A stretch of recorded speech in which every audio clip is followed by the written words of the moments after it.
In this video, I will discuss our first lesson, which is persona.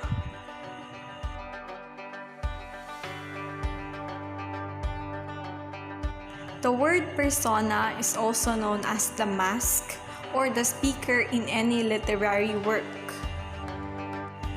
According to Merriam-Webster.com, the persona is a character assumed by an author in any written work. The plural form for persona is personae, which is also a kind of fictional presentation, such as a novel or a play. Another definition of persona is the voice that talks to the readers in a poetry on any form of literature. It's important for the readers to understand that in most cases, the persona or speaker is not always the author of the poetry or any literary work. So the persona is a creative invention of the writer, which serves as his mouthpiece of ideas and feelings.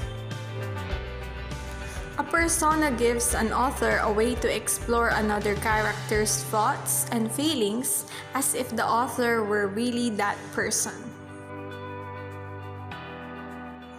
The word persona is very similar to other concepts such as alter ego, stage name, and pen name, but there are still obvious differences of each. So again, persona is a speaker in a literary work, whereas a stage name and a pen name are simply different names that artists use to either disguise their identity or give themselves a more exciting or memorable way for people to remember them. Examples for stage names are names by Madonna, Lady Gaga, and Marilyn Monroe. Examples of pen names used by most popular authors are Mark Twain, J.K. Rowling and Robert Galbraith, George Eliot, and Lemony Snicket. We also have the alter ego, which is believed to be a second self existing in the same body.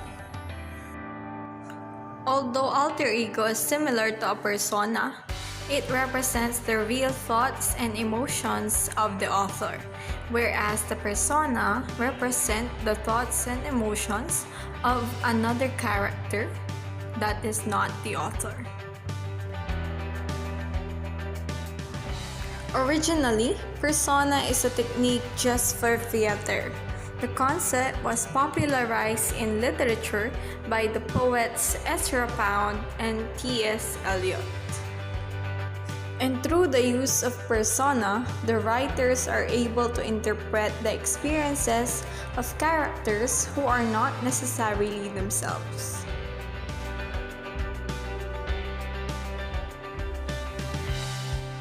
Nowadays, some famous people have been known to have different personas which they perform as. And most recently, the hip-hop artist Nicki Minaj identified different personas in her songs such as Harajuku Barbie and Roman. We also have Beyonce as Sasha Fierce and Lady Gaga as Joe Calderon. In literature, we also have different examples of persona.